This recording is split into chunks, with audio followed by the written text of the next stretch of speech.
Thank you to all the student athletes for being here this evening. We know that between balancing being champions in the field, on the track, as well as phenomenal students, your time is very valuable. So we hope that you guys get something great out of today.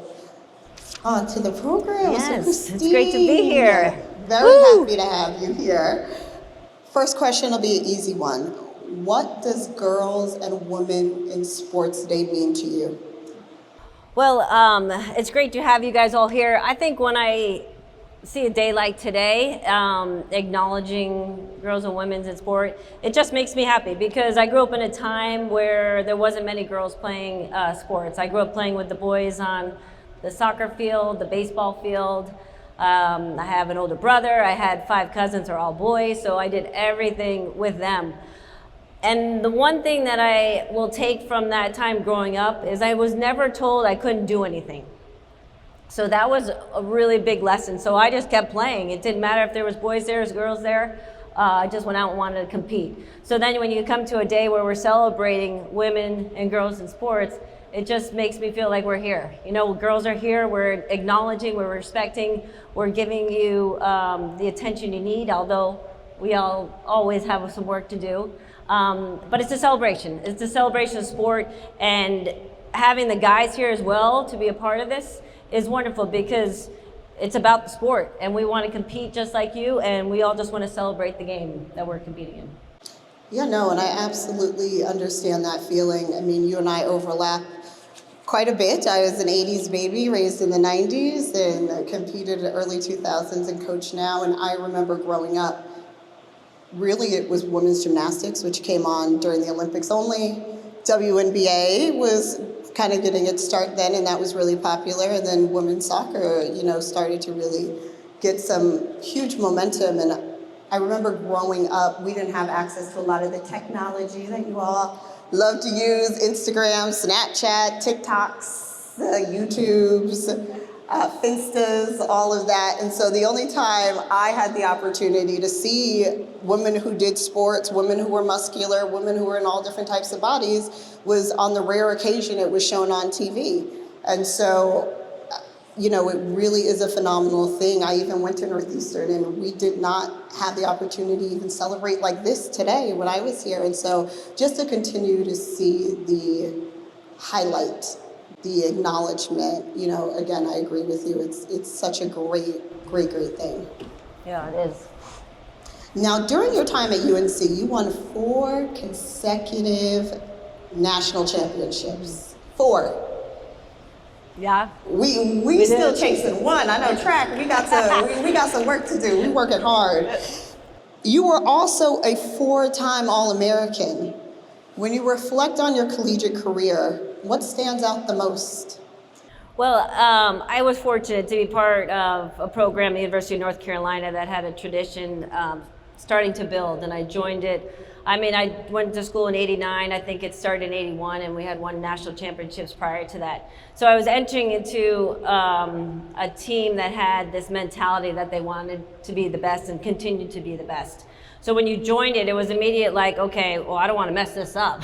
Because they had already won national championships. I think they won from '82 to '89, they won all of them except one. They lost in '85.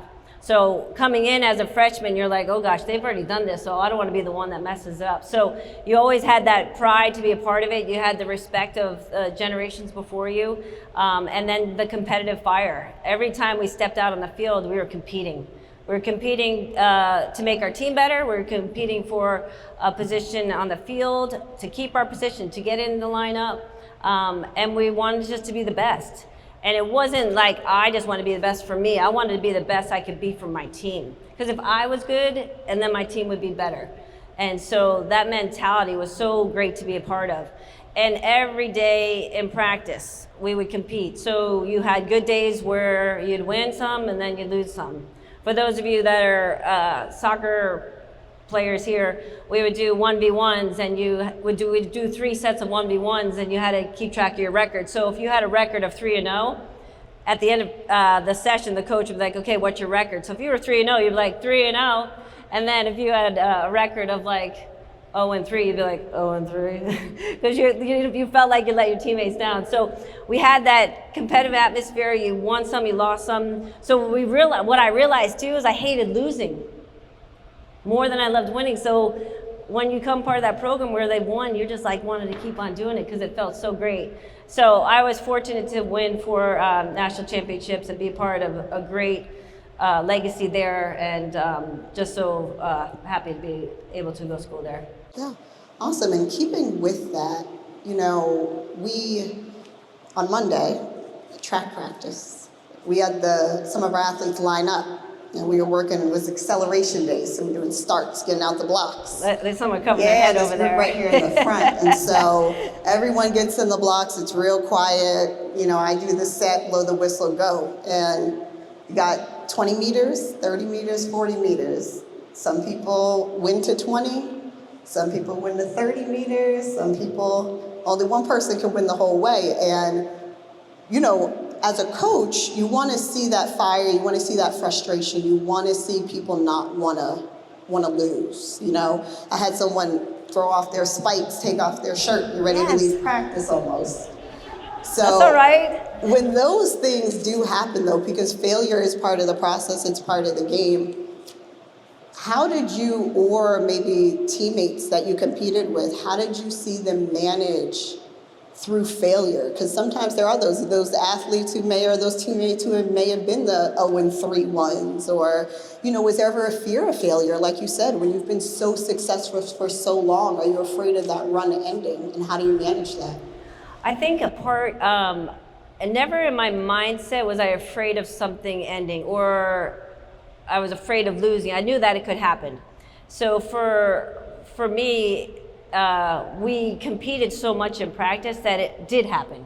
So you did win, you did lose. I don't think anyone went through practice where they won every time we had practice. So you had the experience. And then the other element that was so strong amongst our team was we had each other. So you've been on the low days and know what it feels like. So you make sure you had, it was a little pat on the back. It was like, next time. You're doing great. I mean, I also could be on the national team, and I was with some of the best players ever. And I don't know if you ever heard of Mia Hamm, maybe? Yeah, she's all right. Of course. There we go.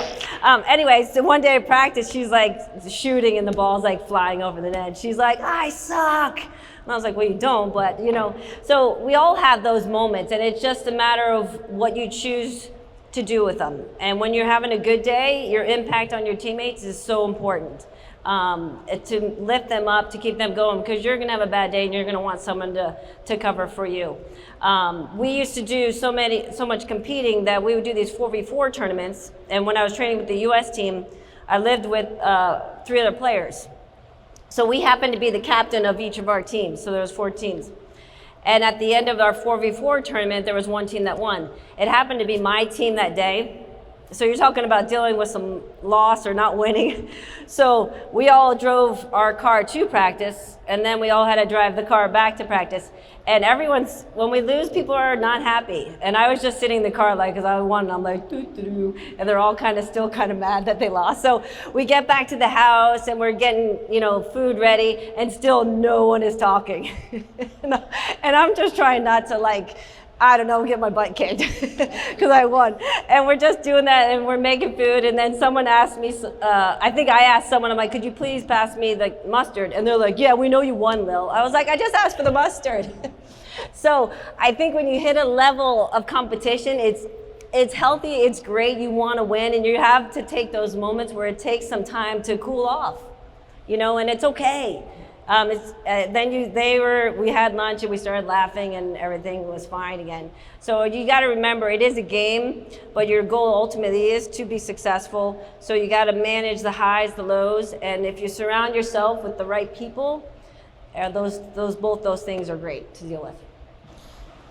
So how much of a responsibility would you say you felt as a member of that team to challenge your teammates in the field, not only in the field, but maybe even when you guys were off the field, in terms of how they were managing time, watching film, things of that nature? How much of a responsibility did you feel in challenging your teammates to be better? Yeah, that was the biggest responsibility I felt, more so talking about the national team.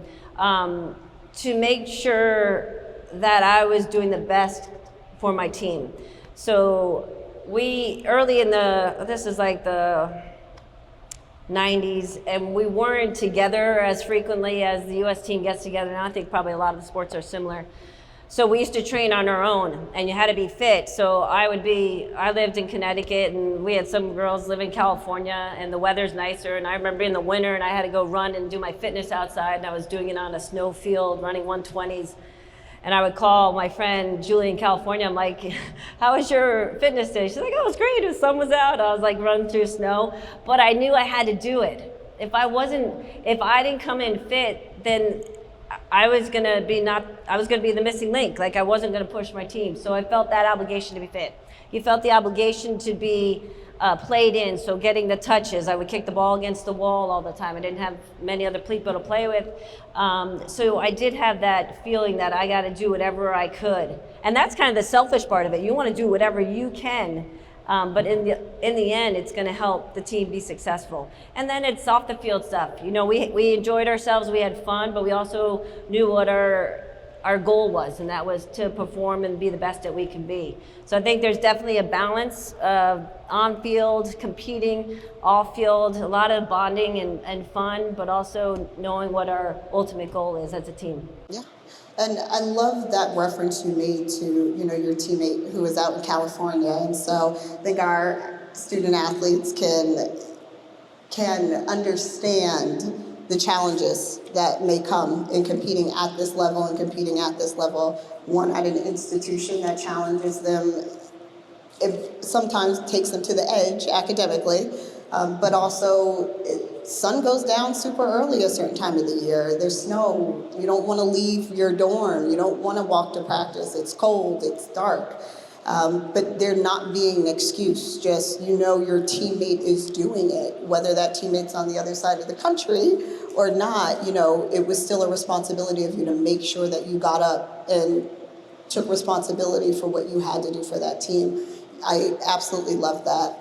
Now, I've managed to catch a podcast of yours.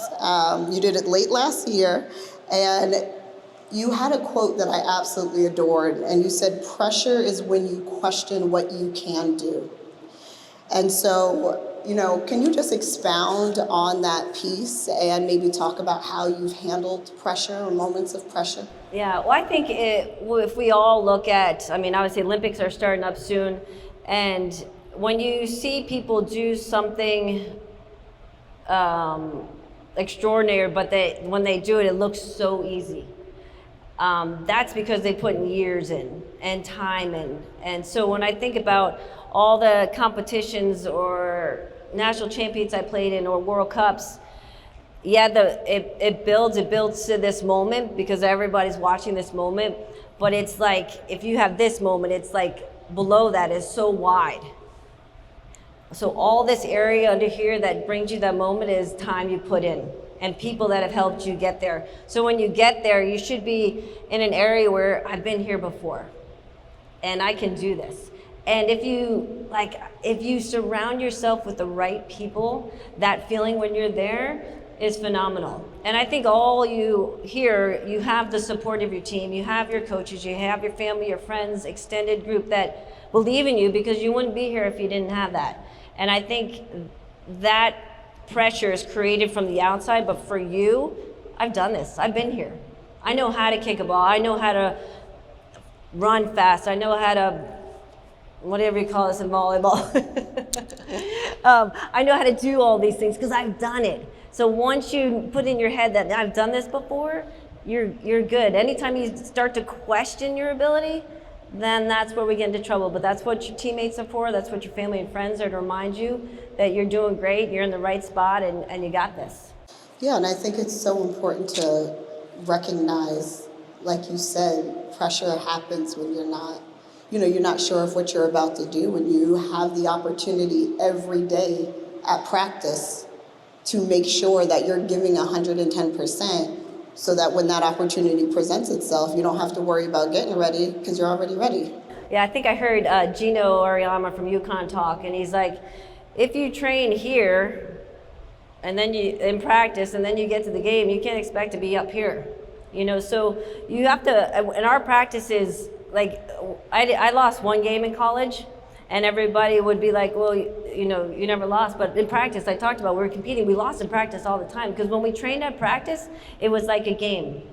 And so we made sure that environment that we wanted to get from our game, we got from practice first. So I think that's really important, because I know that Allen Iverson's got, like, it's practice, you know, I know he's got famous for that, and we laugh, but really, if you treat practice like you treat a game, when you get to that game moment, it's gonna be great. Awesome. Now, winning the 1999 World Cup was a defining moment in sports history. Can you describe what that experience felt like and how it changed the visibility and the perception of women's sports? Yeah.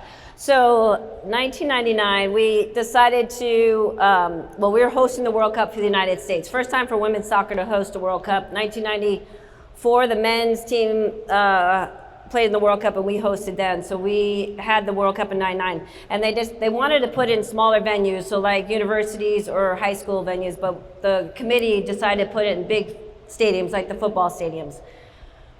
So when they decided to do that, we were all like, holy cow, how the heck are we going to do this? So this is in 1999. Women's soccer is not where it is now. The 96 Olympics kind of put a little splash into what women's sports was all about. That year of the Olympics, it was in Atlanta. The soccer team won gold, the basketball team won gold, track and field crushed so many things there, synchronized swimming, softball, all these female sports won gold. And it was almost like the Summer Olympics of women's sports. So that kind of catapulted women's sports and soccer into it. And then you have our 99 World Cup come, where we put in big stadiums, and we sell out all the football stadiums for our games throughout the World Cup. And I'm not sure if any of you guys are from New Jersey area, but our first game was at the Meadowlands. And I grew up going to New York Jets games. I'm a Jets fan, that's really hard to say around here. And we're going to the game, and we're taking our bus, and there's tons of traffic, so I'm like, oh, this is normal. And then we get off the exit for the stadium, and there's still all this traffic, and then our PR guy comes on the speaker on the bus and is like, ladies, 86,000, it's sold out. So we went nuts, because no one thought people were going to come watch the Women's World Cup. And so our first game sold out, and I remember we were coming out of the tunnel, we're all kind of like teary-eyed a little bit, because this is a moment, and you remember big moments, and this was a moment where, like, holy cow, people were coming out to see us. And our coach was like, you guys better get your act together, because we had like tears in our eyes. And then we won the first game 3-0, and it was just like a snowball effect. And we were rock stars. For a month of the summer, everywhere we went, people were like, cheering for us. We're going through normal airports, and people are like high-fiving us, and because there was nothing going on all summer. I mean, there's baseball, but baseball's long, and everybody was watching the Women's World Cup, and we were rock stars.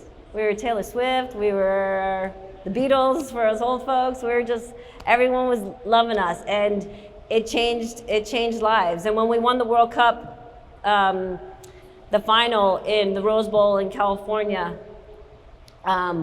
we didn't know what we did. We knew we won the World Cup, and that was our ultimate goal, to be world champions. But after that, things changed. Corporations wanted to get involved. Mia Hamm became a bigger face than she was from 1996, and kind of the face of women's soccer. All of us were making money. We're actually making money. Sponsors were coming on board, and more girls, older women decided to play soccer, and things just changed.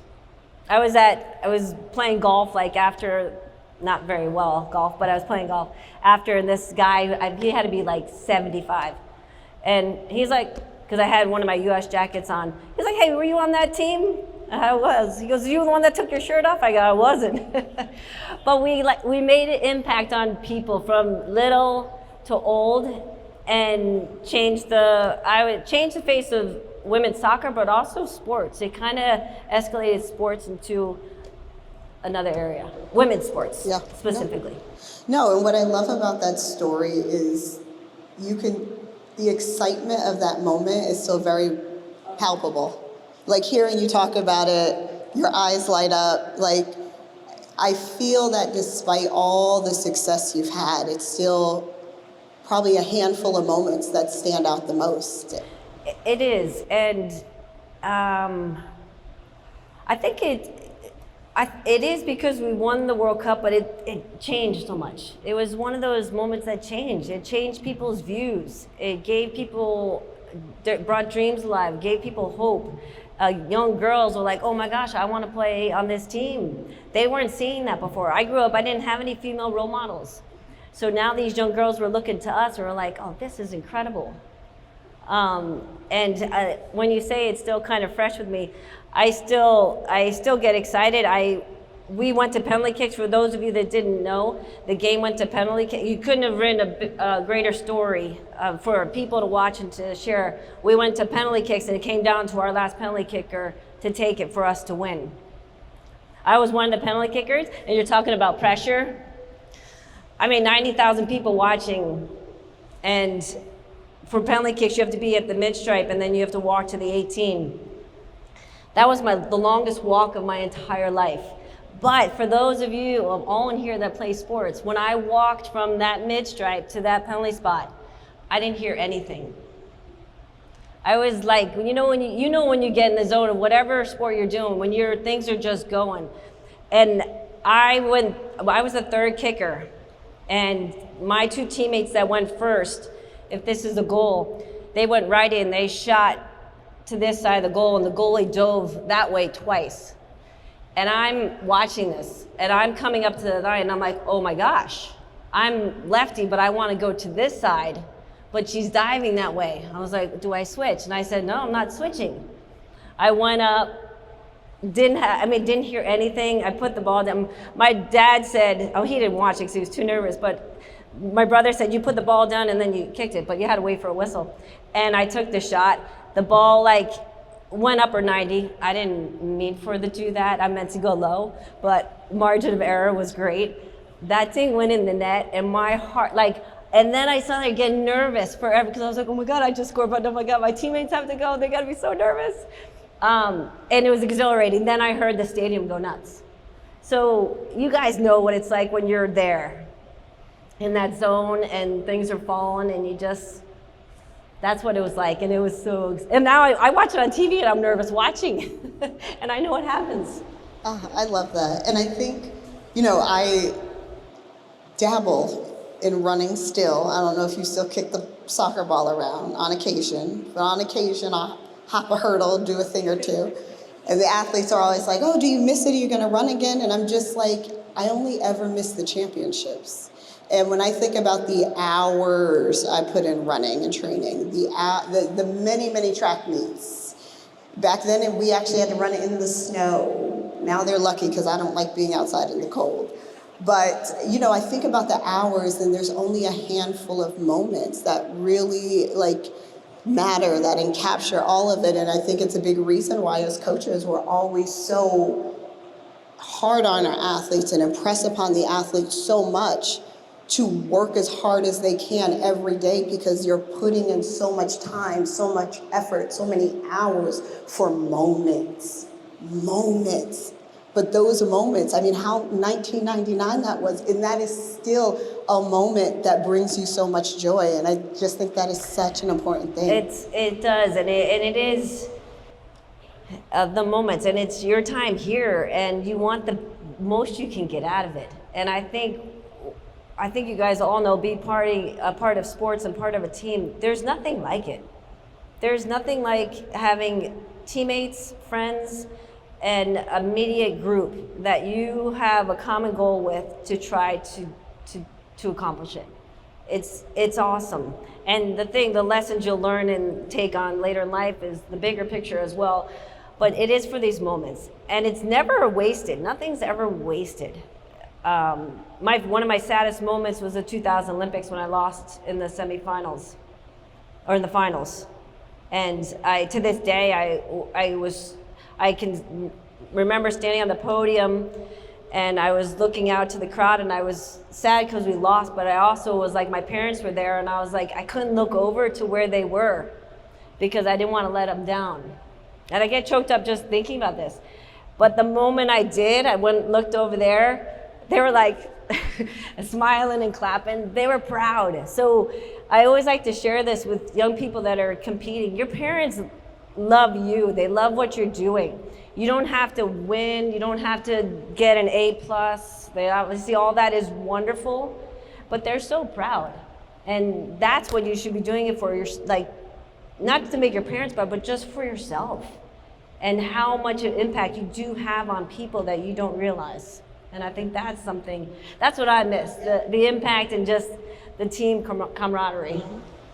And now, these wonderful student athletes in the stands are lucky to benefit from increased scholarships, NIL. I mean, sometimes they get paid just to show up to practice. They got it good. Now, being part of one of the first professional women's soccer leagues to actually be paid, right here in Boston, how do you feel women's soccer, since then has evolved over the years, and what are your hopes for the future, especially with the Boston Legacy? Yeah, I mean, it's great. They're going to have the Boston Pro Team, Boston Legacy is going to start up this year, March 14th, Saturday at Gillette home opener. Hopefully the snow will be gone. But it's been incredible, but it's been a long haul. We had a pro league that started in 2001, WSA, which I played in. That's what moved me to Boston. And then that one failed, and then we had another one, WPS, that started after that for 3 years, and then that one failed. And then now we have the NWSL that's been now around for over 10 years and in a good place. So to see, if we're celebrating Girls and Women's Sports Day, that was just 2001 for the first pro league. It's not that far long ago. So we continue to make strides, but there's just continued stuff we continue to do. And it's called support and respect. If we have that for the women's side of things, all good things will happen. I think the pro league's in a good place. Obviously, what continues to make it a good place is support, fan base. Obviously, buying the gear and all that to continue to have the league grow. But if you can, come support any pro team that's around here. Women's stuff is important. Even you guys going to each other's sporting events here, showing respect and support for each other is huge. When I was playing soccer at Carolina, we had 100 fans, maybe come to our games. And then we used to have to work the basketball team, the men's team games, work the concession stand because we had to make money for our budget. Right? You just went, yeah, it's like we had to work. And we didn't see the money, it just went to our budget so we could fly somewhere. So the support makes such a difference for each other. And it's great. It's good school community and it just does a lot of great things. Yeah, no, that's awesome.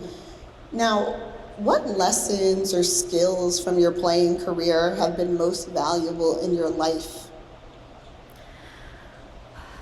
I think, oh gosh, there's probably a lot of them. I think more so or even now that you have young daughters who are doing sports, when you think back, obviously it's different. I mean, I feel like I was just running yesterday, but the resources my athletes have access now compared to what I had, the pressures that they feel compared to what I felt. I mean, we didn't have social media. We weren't always checking and seeing. I would step onto the track with South Carolina, Miami, Tennessee, and the gun goes off. We're all running, but now they have the opportunity to see, what were they doing at practice? What do they have in their field house? There's so much more that they have on their plate and to contend with than probably what we did. So, how do you relate and help support your daughters in that based off what you've learned? The message I give, I have two daughters, the teenagers. They play soccer. They also play basketball and lacrosse. And I was like, all you can control is your effort. The hard work. I tell them, I go out, work hard, be a good teammate, and have fun. If you can do those three things, the last one, if you do the last one, then the other ones will go. Because if you're having fun, then you're going to want to work hard, and then you're going to want to be a good teammate. So you have to have do that. But you can't control anything else. You can't control any decisions the coach is going to make. You can't control how many likes you're going to get on Instagram, or not paper, but the news that's going to cover you guys. You can't control any of that. You can just control what comes from you. And sometimes that's hard it's hard. When we were playing in the World Cup, so instead of Instagram, the paper was there, the newspaper, okay? And I didn't read one article during that time. I don't think a lot of us did. I mean, I think every so often they're like, oh, did you see the pictures? I didn't want to hear anything, what the newspaper had to say, good or bad, because that would have changed my mindset it could change my mindset of what we need to do as a team. So even like, oh, this team is crushing it, they're going to kill everyone, we don't want to go in there overconfident. Or like, oh, well, there was a couple missing, players that weren't there on their A game. I was like, oh, are we not playing that well? So immediately you can have a reaction to whatever someone says. So we kind of had thing that we didn't read much of any kind of feedback except for what the coach told us and with some video that we watched. So I know it's hard to get rid of the phones, but like pre-game or pre-practice stuff, if an hour before, don't even like be near it, or even after, give yourselves a chance to be on the bus with each other and talk, and then go see what everyone's liking on your page. But I don't know, it is about you and it's about the group, so it's a balance. And I know you guys have a lot to deal with, but if you can find it within yourselves and your team to stay tight here a little bit and then open up when you have some time to yourself. This is going to sound funny, but I never thought of myself as a female athlete, as a woman in sport, until I became a coach, honestly. Running track, us and the men practice together. We take the line together sometimes. Don't let one of us beat you off the line either when the gun went off. Lifted together. And so it wasn't until I became a coach and a head coach that I started noticing. We'd pull up to the airport and go to the counter, and they'd go to my male coach as if he was the boss, or, I'd have moments where even job opportunities that have come up along the way, and despite how decorated my resume may be, when we get down to the nitty-gritty of it, oh, you only need to coach these events, and it's really just because we want to say we have a woman on staff.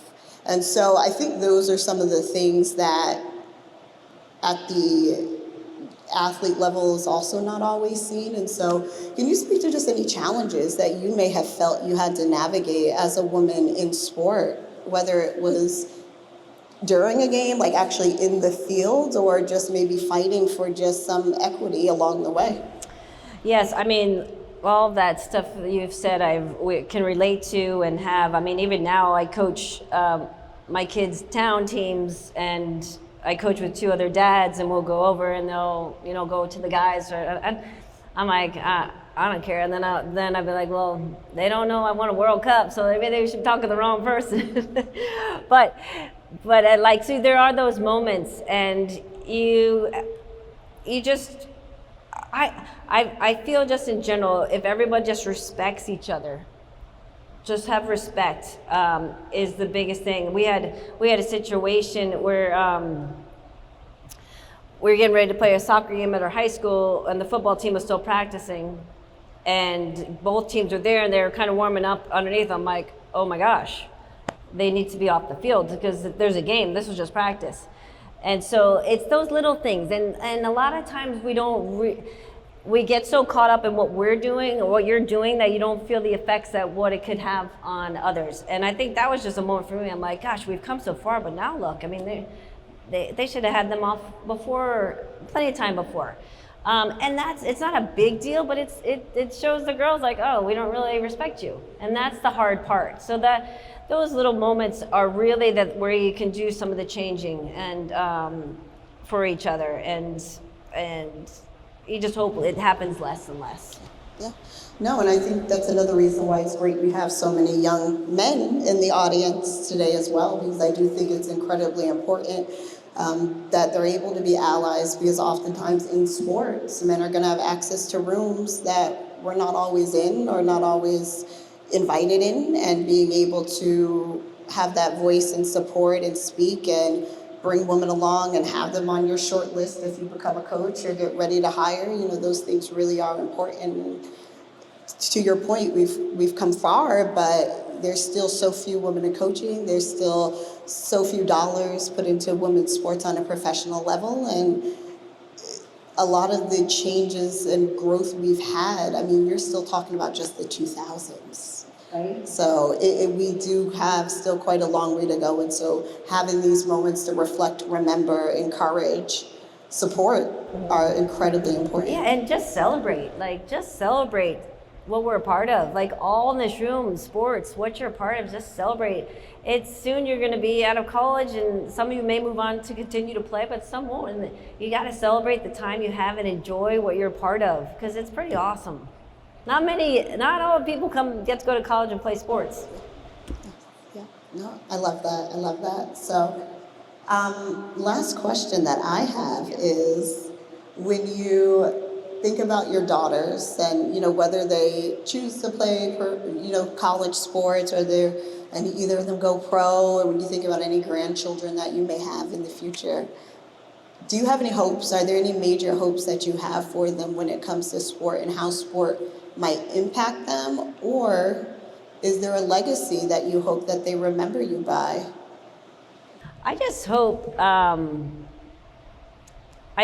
tell a lot of people that are competing still today, I'm like, play as long as you can. I played till I was 39. I made the national team when I was 16, and I retired when I was 39. And like in my last 3 years, I kept getting, I had a baby when I was, 37. So I had a baby and then came back and played 2 more years. And I kept getting, every time I talked to reporters, they're like, so when are you gonna retire? I'm like, when are you gonna retire? Like, I was just like, leave me alone. So it kind of got like dreading, I met my husband late, we had a child late, and I was like, but after my first, I was like, I'm not done. Like, I wasn't ready to give it up. So I'm like, just play as long as you can. And if it's here professionally or in, fun groups, wherever city you live in, and you're just competing, because I think all of you, just being part of something, I think is so wonderful. And my kids, my daughter's, gonna play in college, and I want her to, because I want her to be part of a team. Imagine coming to school here and not having a team, and you just started and you're like, okay, where do I go? You immediately have all these friends. You got a coach that cares. You got a athletic director. You got the whole education part where they want you to succeed. So being part of a team, there's just so many lessons, and I just think it's so important. There's nothing I would trade about my career and going through high school and college and on the national team. And I did play as long as I can, and I see my teammates that I've had, and the thing, we don't talk about winning the World Cup, we talk about the locker room, the laughter, the bus rides, the plane rides, just silly stuff we did, and that's the stuff that was so great. So I want my kids to experience that, because it was such a great time of my life.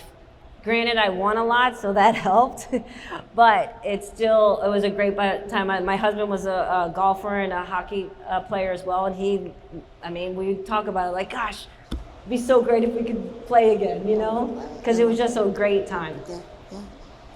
Thanks so much. I think we might have some questions from the audience. Thank you.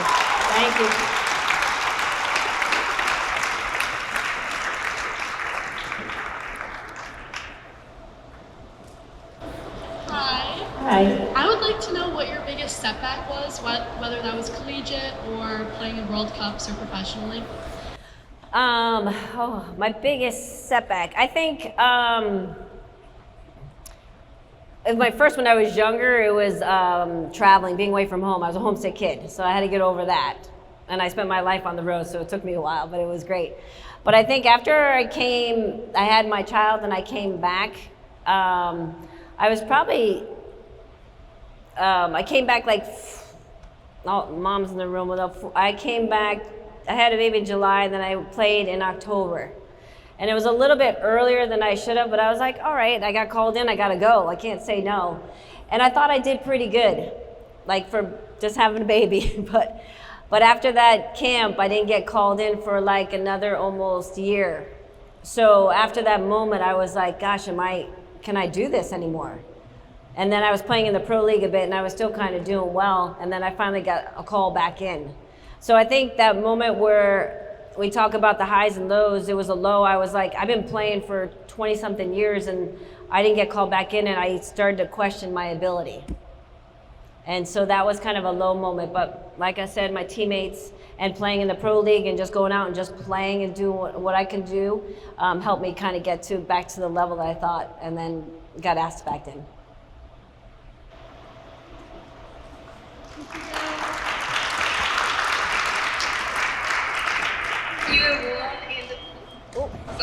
You have won and attended multiple championships. I'm really interested in how do you get into that championship mindset? How would you recommend everybody here to really get to that? Maybe have an older brother that used to beat you up all the time. I think I compete in everything. I mean, even we play, Sorry is a big game in the house. We play with the kids. I mean, the kids are one's in high school, and we still love playing. And I still get mad when I lose in that. So I think the wanting to win and wanting to compete and holding myself at a high standard is something I think will help. And just putting yourself out there.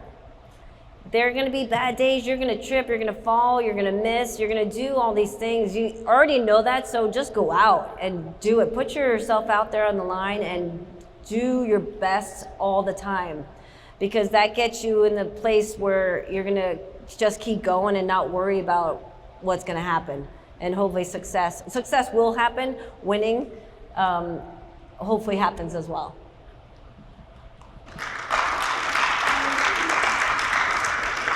Hi. Hi. I remember being in New York in 2015 after the win at the parade. I had a Wombat jersey because my name is Abigail, so my dad was like, "You're getting the Wombat jersey." I wanted to ask you what your most admired trait in a teammate was, and also how that reflected in yourself as a teammate. What I like best in my teammates? Yeah, admired, most admired. Ooh, sorry, Abigail, most admired Most trait. admired? Most admired trait. Oh gosh.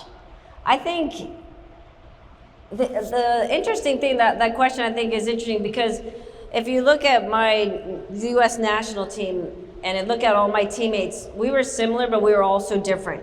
So I admired the intensity that Mia Hamm had. Like, she's holding herself accountable for everything. I admired the passion that Julie Foudy played with. I admired the leadership that Carla Overbeck had as our captain.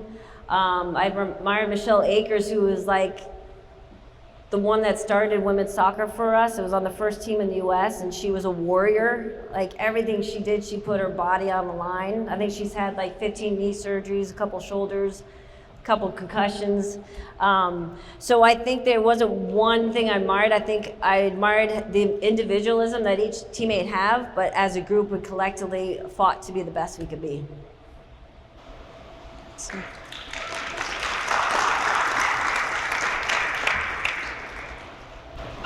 Most athletes play through college and then retire, and I feel like that transition is really hard. So I'm wondering, like, you played for so long, how was that transition out of sports for you? It's hard. I'm not gonna lie, it's hard. I think at any stage, you're just so used to going through something, and then suddenly you don't have it, and that's a hard transition. We had a period my first Olympics in '96. We trained for 6 months, had the Olympics, we're in a high, we won gold, and then we all went home for like we didn't see each other for 3 months. And I remember talking to one of my teammates, and we kind of went through a little depression, to be honest with you. We missed like the people around. We miss having our food on the table, going to practice, the routine.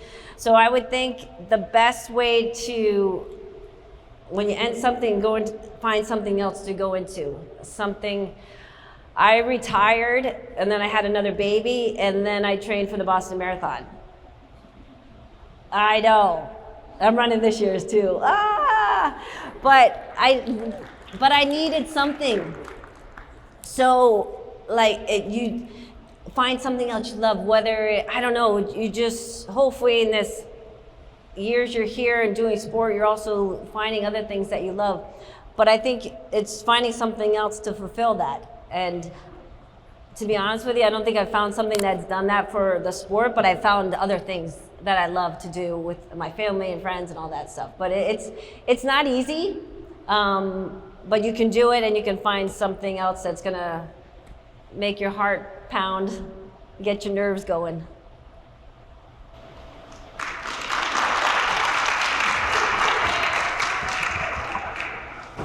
First of all, I just want to say thank you so much for speaking today. Thank you. I love that you mentioned your parents and their support throughout your journey. But in a moment when women's sports there weren't as many opportunities at the time, do you think it was your parents' support that helped motivate you, or was it more intrinsically? That's a great question. I think during the time, I think it was a combination of my parents and my atmosphere, my scenery, what I grew up in. Like I said, I was never told no, that I couldn't do something. And my brother is 4 years older than I am, and whatever he did, I wanted to do. He was a baseball player. I loved baseball, it was my first love. And I always would ask him, I'm like, can I come out? Can I come? And I mean, I'm 4 years younger, a girl. And he goes, you can. He goes, but I have one rule. I was like, what? He goes, no crying. You know how many times I wanted to cry and I didn't? I was like, and more so because we lost. It wasn't because I was, or probably because I got beat up a couple of times here and there. But so my atmosphere created this where I just kept going. You know, I just kept going. And my parents wouldn't let us quit. I took piano. I was awful, but I couldn't quit. I had to finish out my lessons. I was coaching a basketball team, like I was in high school and I was coaching like a 5th grade basketball team, and I was doing it and trying to, you know, sub the kids in, and at the end of the game, a parent came over to me and kind of yelled at me because her kid didn't play, and I went home like, I'm never coaching again, that was the worst. And they're like, you're going next week. You know, so we never could quit something we started, and I think that was a great lesson from them, and then they supported us, my brother and I.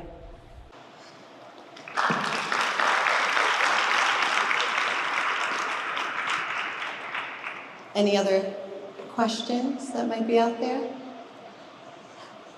Well, this has been great. Those last couple of questions were awesome because my father, his favorite story is about how I went out for track and I didn't realize that the 4x4 was not the 4x1. So one is a whole lap around the track and one is just down the straightaway.